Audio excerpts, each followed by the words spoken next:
Hablemos de salud. Un staff de profesionales que hablan de los cuidados en la salud. Todos los temas en prevención, avances de la ciencia en medicina y más. Buscamos mejorar tu calidad de vida juntos en esta hora. Hablemos de salud. Me parece que es el bloque que más rating tiene. ¿O no?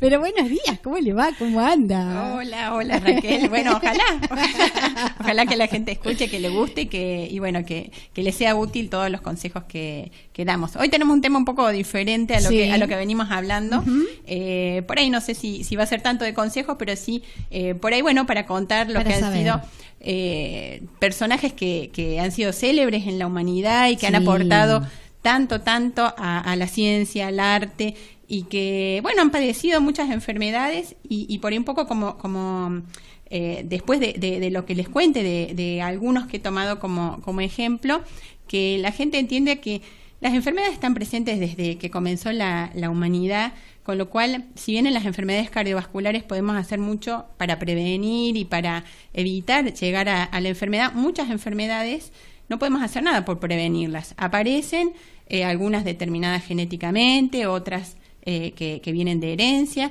y que se desarrollan, y bueno, una vez que te pasa, aprender a convivir con ellas, como, bueno, asumirlas y que lejos de que sean un obstáculo para que puedas cumplir tus sueños y para que puedas desarrollarte y que puedas desarrollar todas tus capacidades, que al contrario, aprendas a convivir con eso y que en algunos casos, bueno, han servido un poco de estímulo, como un desafío por vencer, ¿no? ¿Y a quién elegimos en el día de hoy? Porque una de las artistas que últimamente se viene dando, y mucho, sobre todo en los jóvenes, que se sienten con un referente importante dentro de lo que es el arte, dentro de lo que es la historia, dentro de lo que es esta mujer también, ¿no? Que ha impuesto también, porque no una moda inclusive, ¿no? En su vestimenta, en su arte, en lo que ella realizaba, pero además teniendo en cuenta la fuerte historia que ella tuvo.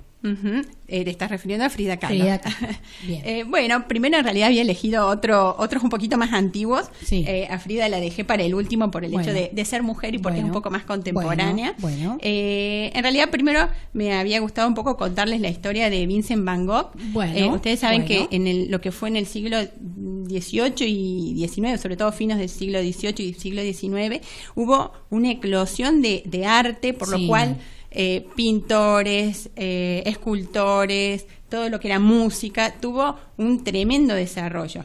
Después en el siglo XX, ya donde empieza todo el desarrollo más científico, más de maquinarias y demás, bueno, vaya a saber por qué todo esto no siguió con ese nivel de desarrollo. Sí. Este hombre, Van Gogh, que era un hombre holandés, que vivió la mayor parte de su vida en Francia, desde niño tuvo un temperamento muy irritante, muy irascible, llamaba la atención porque al comienzo se creía que era su temperamento, finalmente se supo que en realidad era una patología psiquiátrica la que él tenía, y esto le generaba muchísimas dificultades a la hora de relacionarse, era bastante solitario. Ajá. Sí, tenía una relación muy entrañable con su hermano, que era quien lo apoyaba económicamente y lo bancaba en esas crisis que él tenía, que eran crisis sumamente severas, con desequilibrios psiquiátricos muy severos, que incluso lo llevaban a hacer autoagresiones. Uh-huh. El hecho más recordado fue cuando se cortó él mismo la oreja, uh-huh, que dicen que la regaló a una prostituta, uh-huh, como manifestación de esa autoagresión. Él era muy consciente de su situación psiquiátrica, uh-huh, no es que él era ajeno a eso, sino que él asumía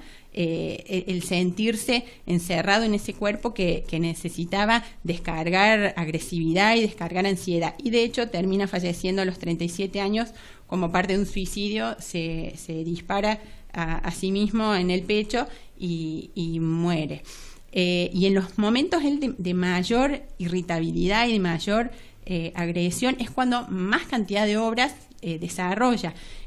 Actualmente se cree que él tenía un trastorno psiquiátrico múltiple, que tenía un trastorno maníaco depresivo, entonces en los estados de manía era cuando pintaba. Llegó a pintar en 10 años, que fue el periodo donde él se desarrolló como artista. Uh-huh. Desarrolló 900 pinturas y 1100 dibujos, imagínate.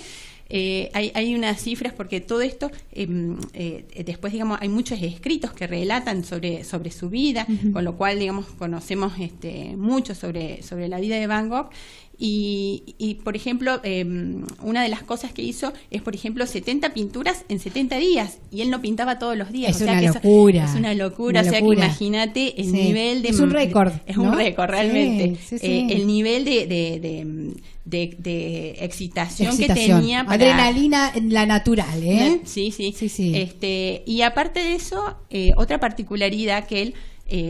los últimos tiempos que él se fue a vivir a París, porque en realidad era la forma de estar cerca de su médico le daba para su tratamiento psiquiátrico digoxina. ¿Qué es la digoxina? Sí, ¿qué es la digoxina? ¿En qué? En realidad es una droga. Hoy en día la seguimos usando mucho, la usamos para insuficiencia cardíaca, y de hecho la dosamos. Esto es, lo mandamos al paciente a controlar al laboratorio qué nivel de digoxinemia tiene, porque puede hacerse tóxica. En aquellos años se utilizaba para los cuadros psiquiátricos y se usaban en dosis altísimas.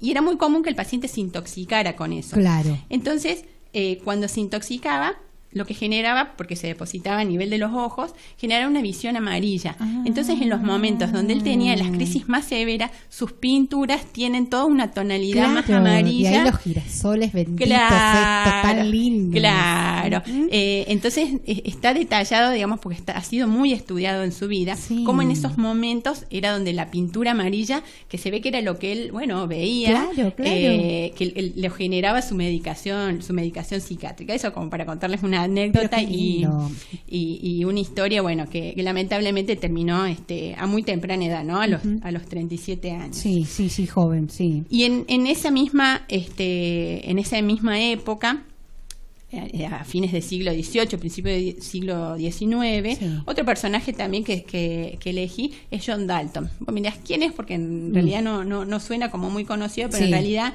ha sido un científico, un físico y químico que se le debe la formulación de lo que fue la primera teoría atómica. Él, muy observador, pensaba que toda la materia que nos rodeaba, todo estaba formada por pequeñas partículas que eran los átomos, y fue el primero que sentó esas bases de lo que era el átomo, ¿no?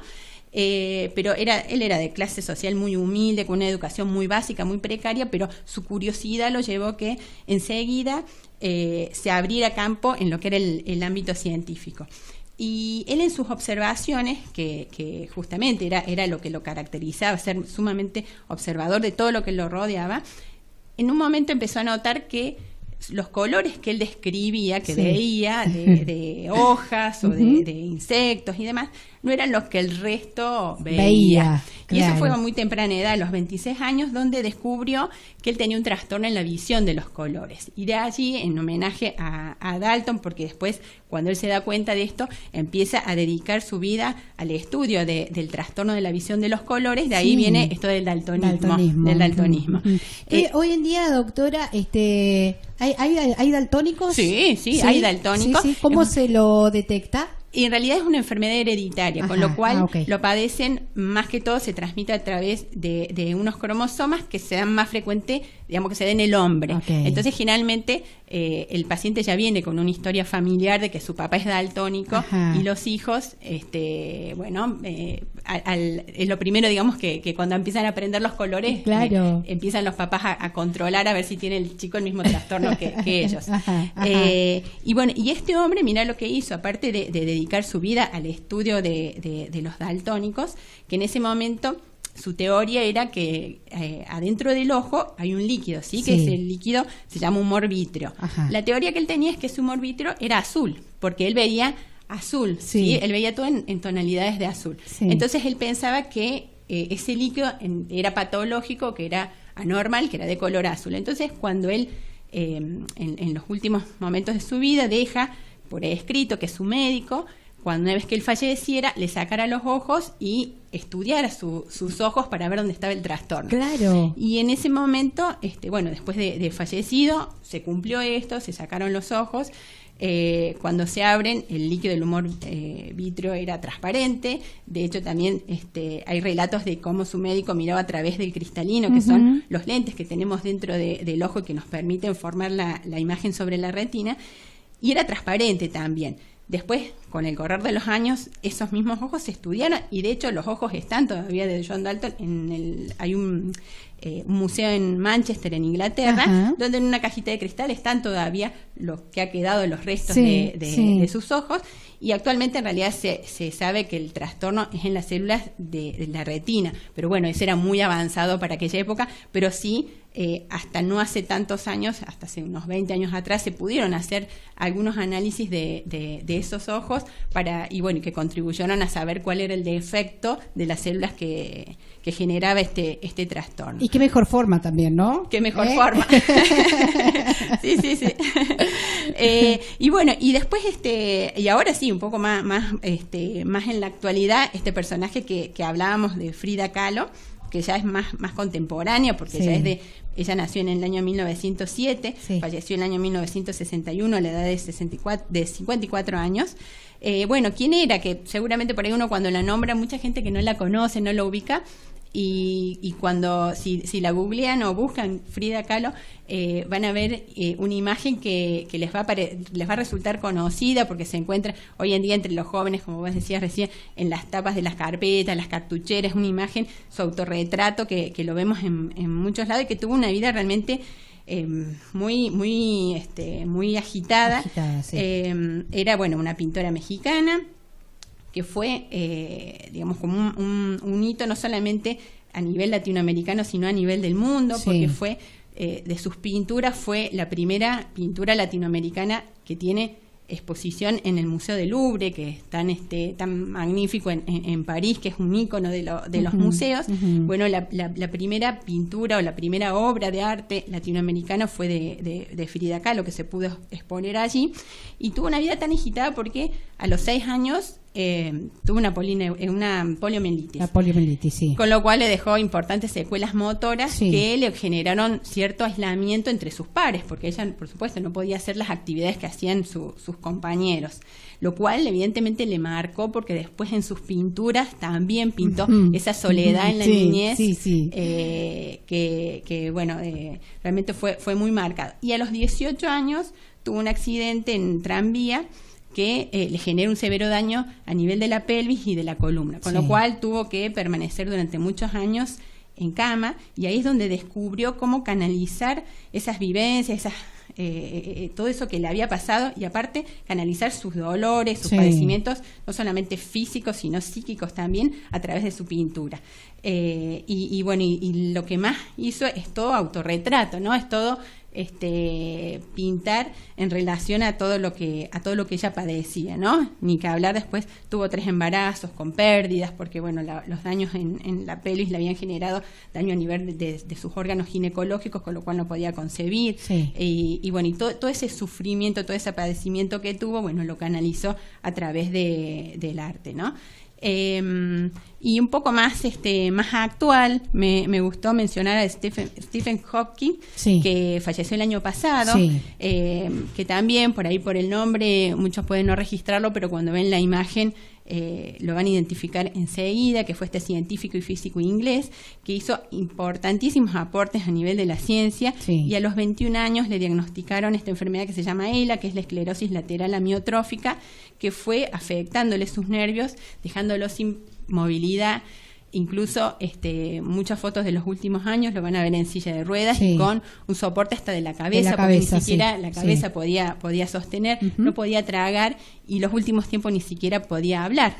Con lo cual se había desarrollado con sus aportes también, ¿no? Se había desarrollado un sistema a través de la visión y de pequeños movimientos de la cabeza, y tenía un generador de voz para poder, digamos, comunicarse de esa manera. Pero qué sobreinteligente que fue este ser, ¿no? Porque para desarrollar esto que hoy a la tecnología le suma y que puede llegar a servir para otros también, y en lo personal, cómo lo pudo desarrollar, y dio vuelta justamente esta moneda, ¿no? De la contracara, ¿no? De pasar a sufrir un estado que no se podía ni movilizar, y cómo se reconvierte, y lo mismo con el resto de todos los artistas que nos trajo doctora, pero exquisitos en el día de hoy realmente. Sí, realmente un poco dejar el mensaje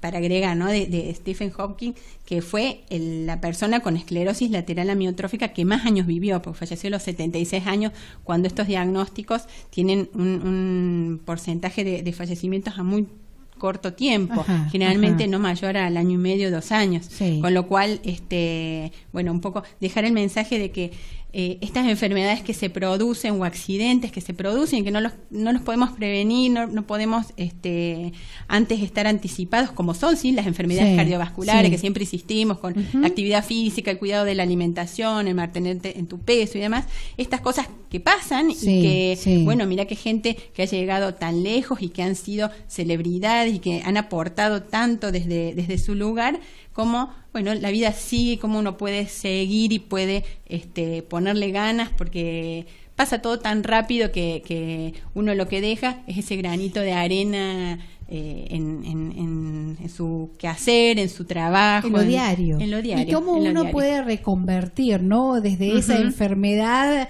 al arte y la creatividad. Eso, Sí. destacar también la creatividad pese a la dolencia, la incapacidad que hayan tenido estos grandes, pero grandes de los cuales, la verdad, de cada uno hemos aprendido un poquito más Ujú. en el Sí, día de hoy. Yo creo que seguramente, porque vos sabés que hay una estrecha relación entre lo que es la enfermedad y la creación artística, y seguramente tiene que ver porque la enfermedad te pone en un lugar como más vulnerable y Sí, con mayor sí, sensibilidad, sí. entonces te hace generar esa cuestión artística que bueno, que muchos tienen y que no lo han logrado sacar, digamos, Sí, sí. sacar y demostrar al mundo su parte artística. Bueno, volver Así a que- florecer y sacar lo y mejor sí. de uno, que nos puede pasar también en diferentes circunstancias de la vida también, ¿no? Es así, Y es qué buen así. mensaje dejar esto también que se sigue.